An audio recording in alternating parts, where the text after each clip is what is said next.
It was a quiet evening in the small town of Riverfield. The sun was setting slowly, painting the sky with soft orange and pink colors. Birds were flying back to their nests, and the sound of their wings mixed with the gentle breeze. On the edge of the town, near the river, there was an old wooden bench.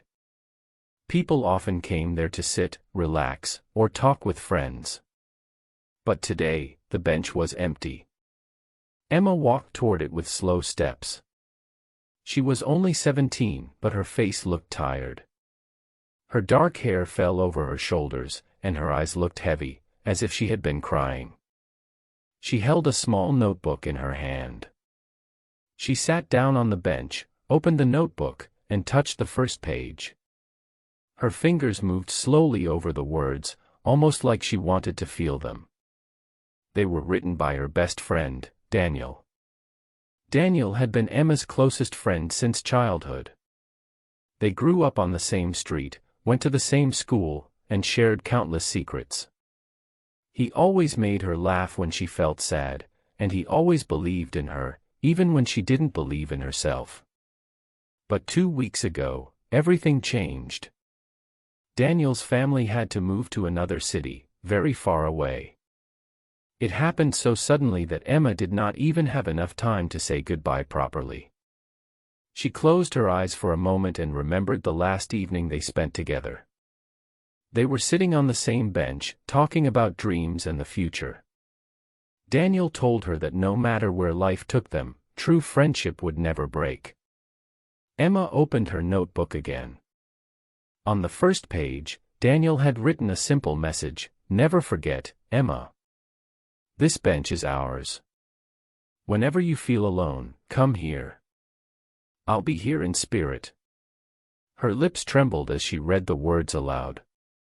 She whispered softly, "I miss you, Daniel." The river made a soft sound as the water moved gently.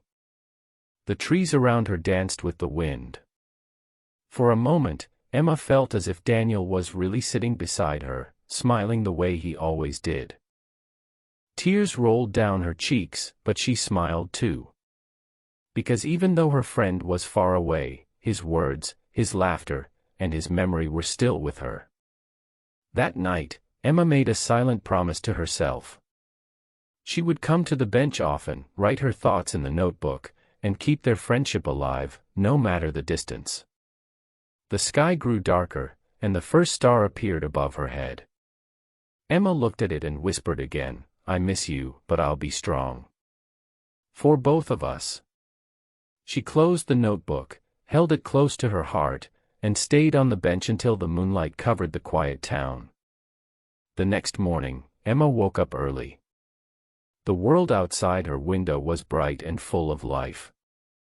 Children were laughing on their way to school, and the sound of bicycle bells echoed through the street. But Emma's room was silent. She sat on her bed, holding Daniel's notebook again. She opened it to the second page. There were no words there, only a small folded letter. Emma had forgotten about it. Her heart beat faster as she carefully opened the letter. The handwriting was Daniel's. The first line made her eyes water.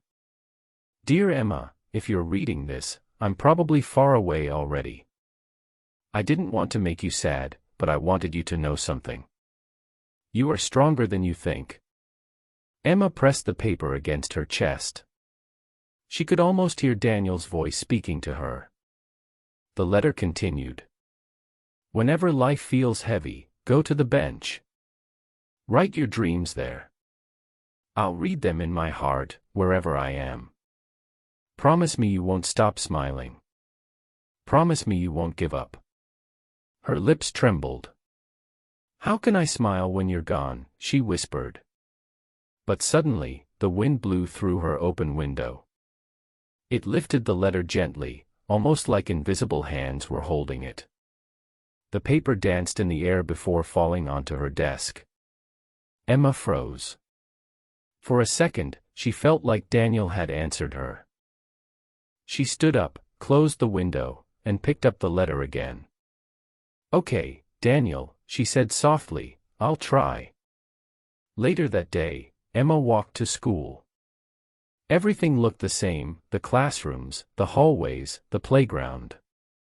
But without Daniel walking beside her, it all felt different. During lunch, she sat under a tree with the notebook on her lap. She began to write. Dear Daniel, today I read your letter. I wanted to cry forever, but I remembered what you said. You told me to be strong. So, I'll try. Maybe if I write to you, I won't feel so alone. She stopped for a moment, listening to the laughter around her. Friends were sharing food, telling jokes, and smiling. Emma smiled too, but it was small and soft, like a fragile flower. After school, she went back to the bench.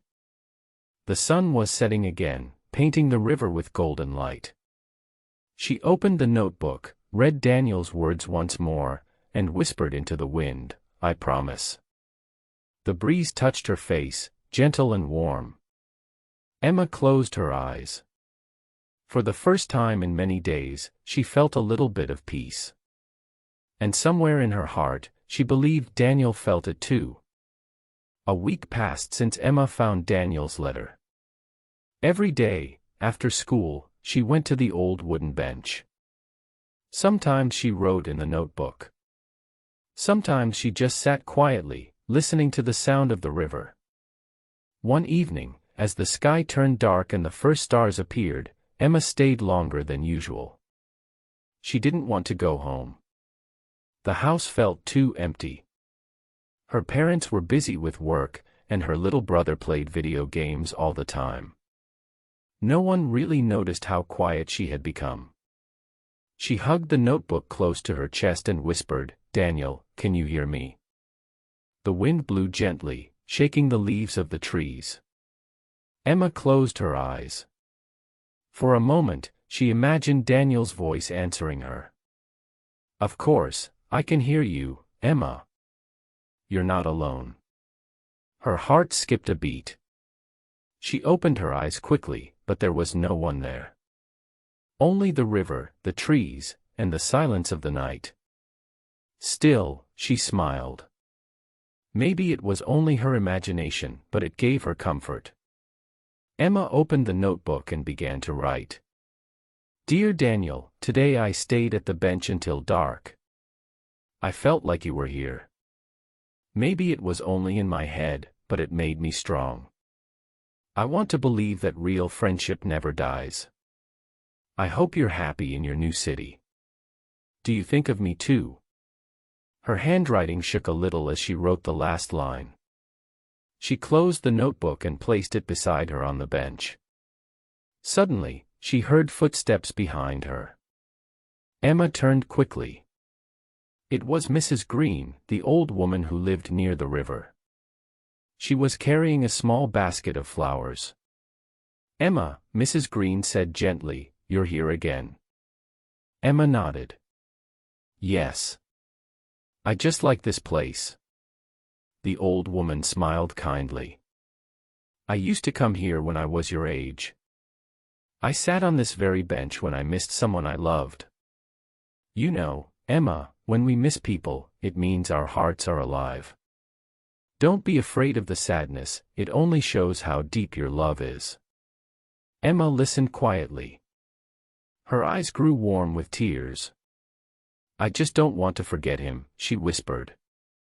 You won't, Mrs. Green replied. The heart never forgets. Love and friendship live longer than distance. Emma watched her walk away slowly into the night. She looked back at the river and whispered softly, Did you hear that, Daniel?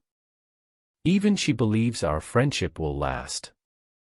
The stars above shone a little brighter, and the sound of the river seemed to answer her with a soft, endless song.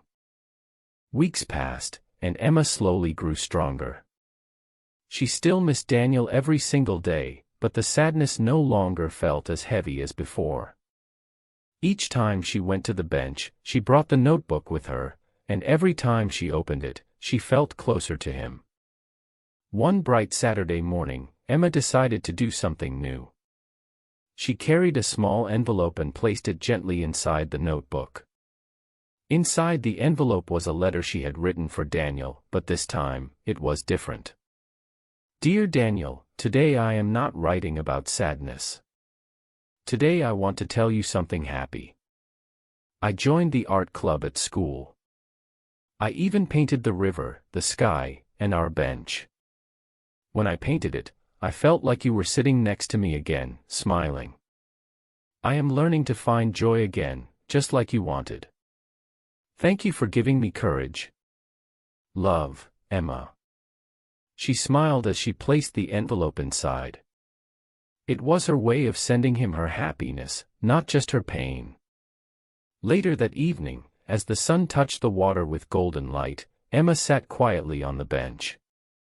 The wind blew softly, turning the pages of the notebook by itself, as if unseen hands were reading her words. She laughed gently. I know it's you, Daniel, she whispered. Her phone buzzed in her pocket. She pulled it out and saw a new message. It was from Daniel. Her heart jumped. Hey Emma, I just wanted to check in. How are you? I really miss the bench, and I miss you too. Emma covered her mouth, her eyes filling with tears. But this time, they were tears of joy, not sadness. She quickly typed back. I miss you too, Daniel. But don't worry, I'm okay. I go to the bench every day, just like you told me. And I keep our promise alive. She sent the message and looked up at the evening sky. For the first time, she didn't feel broken. She felt strong. Emma realized something important. Even though distance separated them, their bond was unshakable. True friendship was not about being in the same place. It was about carrying each other in the heart, no matter how far apart.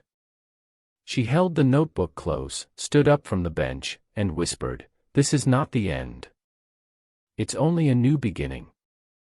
The stars appeared above, one by one, shining brighter than ever. And in that quiet moment, Emma felt certain that tomorrow would bring new hope, new dreams, and maybe even a day when she and Daniel would sit on the bench together again. Until then, she was not afraid.